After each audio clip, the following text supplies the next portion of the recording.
Hello students, माझं नाव आहे अजित आणि माझ्या एज्युकेशन चॅनलमध्ये तुमचं स्वागत आहे. आज आपण स्टँडर्ड 7चं मॅथमॅटिक्स घेतोय. त्याचा लेसन नंबर 9 आहे direct proportion and inverse proportion. आणि आजच्या लेक्चरमध्ये आपण प्रॅक्टिस सेट नंबर 38 सॉल्व्ह करून घेणार आहोत. चला सुरू करूया. तर बघा स्टुडंट्स, आपल्याला दिसतंय प्रॅक्टिस सेट नंबर 38. तर प्रॅक्टिस सेट 38 हा related with the inverse proportion आहे. तर बघा आपण सुरू करूया. इथं क्वेश्चन नंबर 1 आहे, 5 workers take 12 days to weed a field. How many days would 6 workers take? How many would 15 take? बघा याचं मिनिंग असं आहे की 5 वर्कर्स आहेत आपल्याकडे आणि त्यांना 12 days लागतात. कशासाठी? तर टू वीड अ फील्ड, म्हणजे शेत जमिनीवरचं गवत काढण्यासाठी असं आपण समजूया. ओके. आणि पुढे क्वेश्चन विचारलं, how many days 6 workers take. आणि जर आपण 5 वर्करच्या ऐवजी जर हे 6 वर्कर्स तिथं कामाला ठेवले तर त्यांना किती दिवस लागतील असा क्वेश्चन आहे. आणि नेक्स्ट परत असं विचारलं, how many wood 15 take.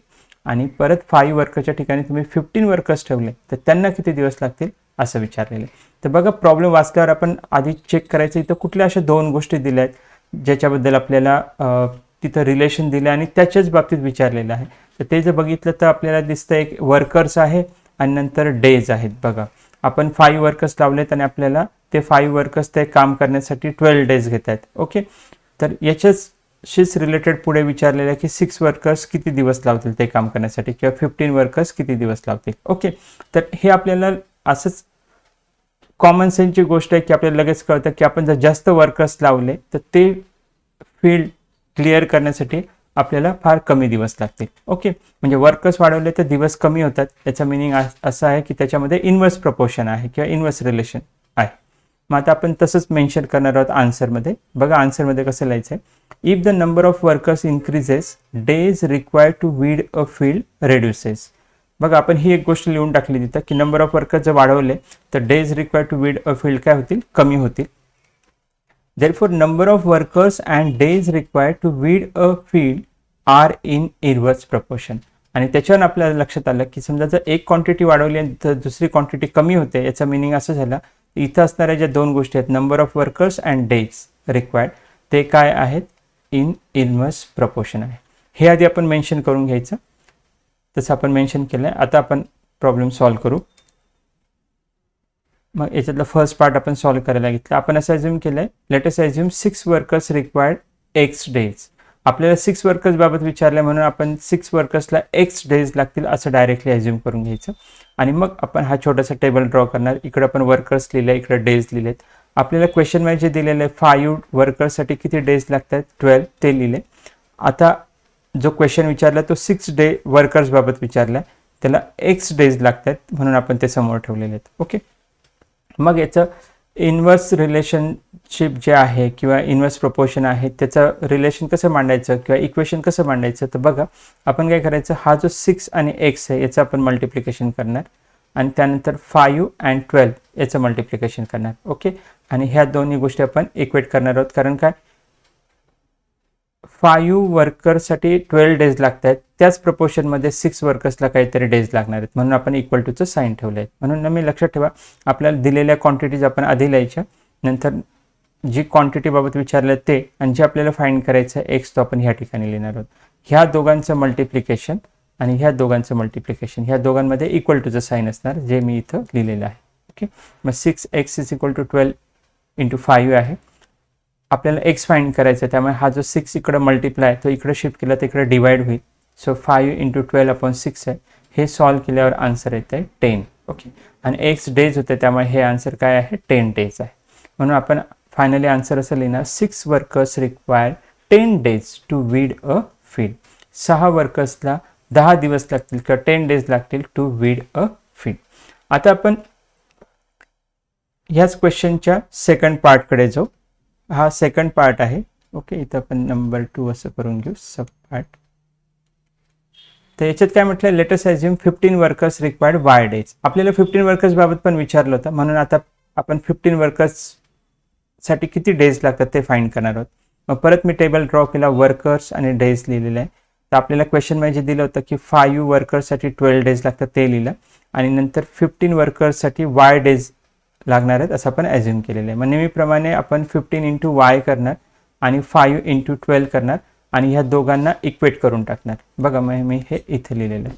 15 into Y is equal to 5 into 12 आणि वाय आपल्याला फाइंड करायचा, हा जो मल्टिप्लाय असलेला 12 आहे तो RHS ला तर डिवाइड होईल आणि हे सॉल्व केल्यानंतर आपल्याला आन्सर मिळतं आहे 4 आणि वाय हे डेज असल्यामुळे 4 डेज असं आहे. म्हणजे 15 वर्कर्सला किती डेज लागणार आहेत? 4 डेज. म्हणून फायनली आपण असं आन्सर लिहिणार 15 workers required 4 days to weed a field. So अशा प्रकारे आपण फर्स्ट क्वेश्चन सॉल्व केलेलं आहे. आता क्वेश्चन नंबर 2 कडे जाऊ आपण. क्वेश्चन नंबर 2 मध्ये असं म्हटलंय बघा, Mohanrao took 10 days to finish a book reading 40 pages every day. How many pages must he read in a day to finish it in 8 days? बघा हा क्वेश्चन असा आहे, मोहनराव नावाची जी व्यक्ती आहे त्यांना काय होतं की 10 डेज लागतात एखादं बुक फिनिश करण्यासाठी. ओके, एका बुक पूर्णपणे वाचून संपवण्यासाठी. ओके, पण ते कसं वाचतायत तर 40 पेजेस पर एव्हरी डे असं करतात की प्रत्येक दिवसाला ते 40 पेजेस वाचतात. अशा प्रकारे 10 डेजमध्ये त्यांचं बुक पूर्णपणे वाचून होत आहे. तर पुढे असं म्हटलं आहे, how many pages must he read in a day to finish it in 8 days. आणि समजा जर आपण असं म्हटलं की त्यांना जर 8 डेजमध्येच पुस्तक वाचून संपवायचं असेल तर त्यांना दिवसाला किती पेजेस रीड करावे लागतील असा क्वेश्चन आहे. आता बघा आपल्याला इथं लगेच दिसतं, इथं कुठल्या दोन गोष्टी दिल्यात, एक डेज दिलेला आहे आणि नंतर दिले number of pages per every day असं दिलेलं आहे. तर ह्या दोन गोष्टी दिल्या आहेत. आपण लगेच याच्यातलं रिलेशन शोधायचं. तर आपल्याला माहिती आहे की इथं जर आपण number of pages reading per every day जर वाढवले तर कमी दिवसात ते बुक वाचून संपणार आहे. ओके, असं आहे. तर मग क्वेश्चनमध्ये कसं विचारलेलं आहे, त्यांनी 8 डेज दिलेले आहेत, म्हणजे दिवस दिलेले आहेत जे 10 डेजपेक्षा कमी आहेत. ओके, त्यामुळे आपल्याला लगेच कळतं की आपल्याला जे नंबर ऑफ पेजेस मिळणार आहे ते आन्सर डेफिनेटली 40पेक्षा जास्त असणार आहे. पण त्यातल्यात आधी आपण चेक करायचं की डेज आणि number of pages reading per day याच्यामध्ये काय रिलेशन आहे. तर याच्यामध्ये इनवर्स रिलेशन आहे. ओके, तर त्यामुळे आपण आधी मेन्शन करणार, the number of days to finish a book reduces if reading pages per day increases. बघा याचा मिनिंग असा आहे की number of days to finish a book, जितक्या दिवसात आपण बुक वाचून संपवतोय ते कमी होणार if reading pages per day increases, किंवा जेव्हा आपण दिवसाला जितके पेजेस वाचतोय ते वाढवले तर. म्हणजे दोघांमध्ये इन्वर्स प्रपोर्शनचं रिलेशन आहे. So number of days to finish a book and number of pages reading per day are in inverse proportion. तर आपण हे मेन्शन करून दिलं की इथे जे दोन गोष्टी दिल्या होत्या, नंबर ऑफ डेज आणि number of pages reading per day, हे इनवर्स प्रपोर्शनमध्ये आहे. आता आपण आपल्याला जो क्वेश्चन विचारलेला आहे ज्याच्याबाबत त्यासाठी आपण ॲझम्पशन घेऊ. So let us assume X number of pages must read to finish a book in 8 days. आणि आपण आता असं ॲझ्युम केलं की 8 डेजमध्ये जर तुम्हाला बुक फिनिश करायचं असेल तर तुम्हाला x number of pages per day वाचावे लागतील असं ॲझ्युम केलेलं आहे. मग नेहमीप्रमाणे आपण इथं टेबल ड्रॉ करणार. या टेबलमध्ये आपण इकडे डेज घेतल्या, इकडे पेजेस घेतल्या. जे क्वेश्चनमध्ये दिलेलं आहे सुरुवातीला की 10 डेजमध्ये बुक वाचून संपत आहे जेव्हा तुम्ही 40 पेजेस पर डे वाचताय. आणि जे विचारलं आहे की 8 डेजमध्ये जर तुम्हाला बुक वाचून संपवायचं असेल तर तुम्हाला किती पेजेस लागतील, ज्याला आपण एक्स म्हटलेलं आहे. ओके, मग नेहमीप्रमाणे ह्या दोघांचं मल्टिप्लिकेशन करा 8x, नंतर 10 इंटू 40 याचं मल्टिप्लिकेशन करा 10 इंटू 40, मध्ये इक्वल टूचं साईन दिलं आहे. हा 8 आपण इकडं शिफ्ट केला तर डिवाइड होईल आणि हे सॉल्व केल्यानंतर आन्सर येत आहे 50. आणि x denotes number of pages म्हणून आपण या आन्सरला काय म्हणणार 50 पेजेस. म्हणजे जी मोहनराव नावाची व्यक्ती आहे त्यांना 50 पेजेस पर डे वाचावे लागतील, म्हणजे त्यांचा 8 डेजमध्येच बुक वाचून संपेल. म्हणून आपण लिहिलं आहे Mohanrao must read 50 pages per day to finish a book in 8 days. So अशा प्रकारे हा प्रॉब्लेम आपण सॉल्व केला. आता क्वेश्चन नंबर 3 कडे येऊ. क्वेश्चन नंबर 3 बघा, क्वेश्चन नंबर 3 थोडंसं डिफरंट आहे. त्याच्यात असं म्हटलं आहे की Mary cycles at 6 kilometre per hour, how long will she take to reach her aunt's house which is 12 kilometre away. If she cycles at a speed of 4 kilometre per hour, how long would she take. बघा क्वेश्चनमध्ये असं लिहिलं आहे, मेरी नावाची जी व्यक्ती आहे तर ते त्याचं सायकलिंगचा स्पीड किती आहे 6 किलोमीटर पर आवर. ओके, असं दिलेलं आहे. How long will she take to reach her aunt's house which is 12 kilometre away. आता तिच्या ऑनकडे तिला जायचं आहे, तर तिथं तिचं घर किती आहे, 12 किलोमीटर अवे. तर 12 किलोमीटर दूर आहे, तर 6 किलोमीटर पर आवर ह्या स्पीडने जर गेले तर तिला तिथं जाण्यासाठी किती वेळ लागेल असा क्वेश्चन विचारलेला आहे. आणि पुढे परत असं म्हटलंय, if she cycles at a speed of 4 kilometre per आवर. आता 6 किलोमीटर पर आवरच्या ऐवजी ती 4 किलोमीटर पर आवर ह्या स्पीडने जर सायकल चालवत असेल तर how long would she take, म्हणजे तिला परत ह्या स्पीडने जाण्यासाठी किती वेळ लागेल असं विचारलेलं आहे. आता बघा आपल्याला इथं दिसतंय की इथं दोन गोष्टी दिल्या आहेत. एक तर दिलेला आहे स्पीड आणि दुसरा जो विचारलेला आहे तो आहे टाईम. ओके, तर टाईम आहे आणि ज्या बाबत ऑलरेडी इन्फॉर्मेशन दिलेली आहे ते आहे 12 kilometre distance. 12 kilometre distance of her aunt house from Mary's house. Okay, असं आपण म्हणू. तर इथं असं दिसतं आपल्याला की जर स्पीड आणि time required to cover the distance आपण जर कन्सिडर केलं तर ते इन्व्हर्स प्रोपोर्शनमध्ये असतात. कसे तर बघा, तर तुम्ही जास्त स्पीडने गेले तर तुम्हाला एक पर्टिक्युलर डिस्टन्स कव्हर करण्यासाठी कमी स्पीड लागेल, आणि तेच जर तुम्ही कमी स्पीडने जर ट्रॅव्हलिंग केलं तर तुम्हाला तेच डिस्टन्स कव्हर करायला जास्त टाईम लागेल. ओके, याचा मिनिंग असा आहे की तुम्ही स्पीड वाढवला तर जो टाईम आहे तो कमी लागतो, आणि स्पीड कमी केला तर जो टाईम आहे तो आपल्याला जास्त लागतो. म्हणून आपण इथं असं मेन्शन केलं की speed and the time required to cover that distance are in inverse proportion. तर ह्या दोन गोष्टी इन्व्हर्स प्रपोर्शनमध्ये आहे. आता इथं असं केलेलं आहे की इथं स्पीड दिला आहे ना, त्यामुळे आपण हा प्रॉब्लेम थोडासा वेगळ्या मेथडने सॉल्व्ह केलेला आहे. तो कसा बघा, फर्स्ट आपण म्हटलं की Mary cycles at 6 kilometre per hour आहे, तर मग टाइम रिक्वायर्ड कसं फाइंड करायचा जर आपल्याला स्पीड दिला असेल तर. आता 6 किलोमीटर पर आवर हा स्पीड आहे, लक्षात ठेवा. 6 किलोमीटर पर आवर याचा मिनिंग असं झाला की विदिन 1 आवर आपण इन 1 आवर आपण किती डिस्टन्स कव्हर करतोय, 6 किलोमीटर असं आहे.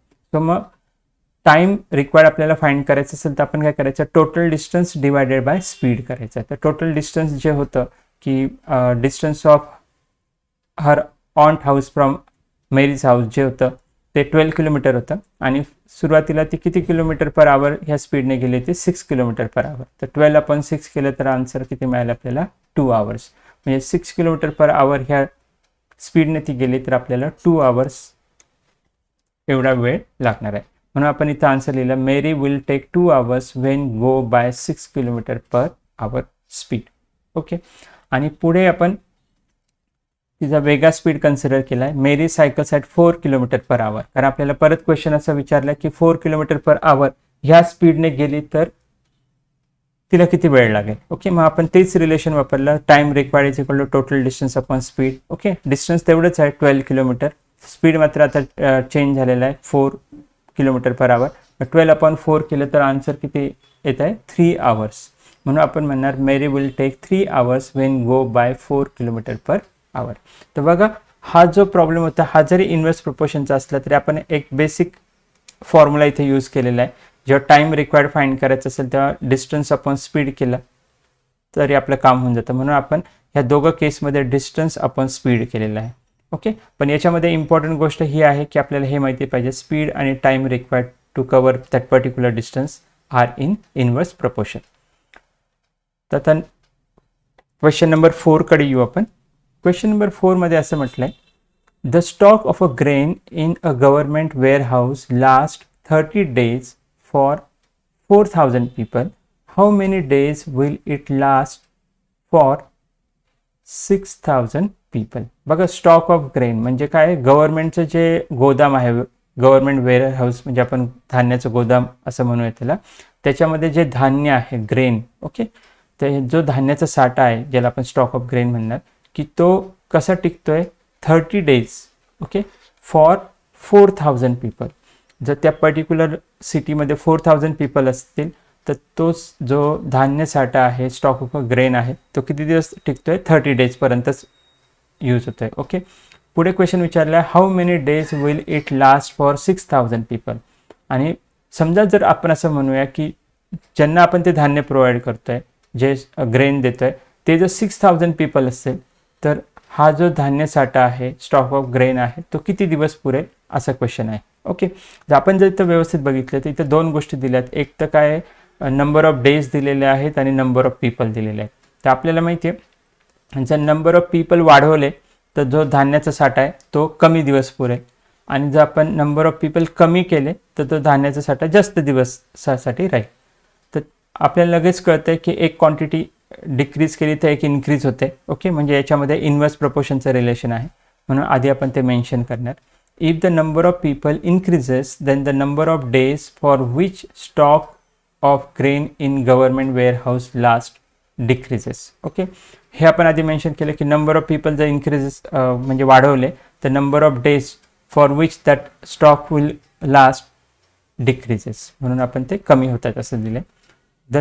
पुढे म्हटलंय number of people and the days are in inverse proportion. मग आपल्या हे लक्षात येतं की नंबर ऑफ पीपल वाढवले तर जे डेज आहेत ते कमी होतात, म्हणजे they are in inverse proportion. आणि मग आता आपण प्रॉब्लेम सॉल्व्ह करायला घेणार, ज्याच्यामध्ये आधी आपण ॲझम्पशन करणार. Late us assume that stock of grain will last for x days for 6000 people. आपल्याला क्वेश्चनमध्ये कशाबाबत विचारलं, 6000 पीपल बाबत विचारलं, मग त्यांच्यासाठी एक्स डेजसाठी तो स्टॉक राहील असं आपण ॲझ्युम करून घेतला. मग बघा आपण नेहमी छोटासा टेबल काढतो तसा ड्रॉ केला, इकडं पीपल लिहिलं, इकडं डेज लिहिले. क्वेश्चनमध्ये जे दिलं की 4000 पीपलसाठी 30 डेजसाठी तो स्टॉक राहतो आहे, म्हणून आपण तसं लिहिलं.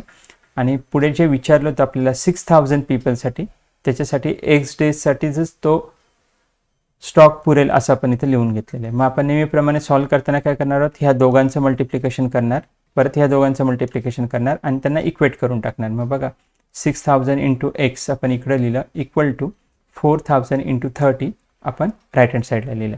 आपल्याला एक्स फाइंड करायचा आहे, त्यामुळे हा जो 6000 आहे हा इकडे आल्यावर डिवाइड होईल. मग 4000 इंटू 30 डिवायडेड बाय 6000 आन्सर येत आहे 20. ओके, पण जे एक्स होते ते डेज होते, त्यामुळे 20 डेज असं झालेलं.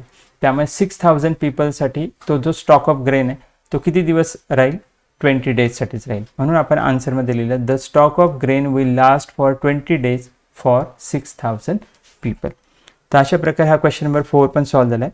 तर बघा स्टुडंट्स, हे जे क्वेश्चन्स होते 4 क्वेश्चन्स हे related with the inverse proportion होते.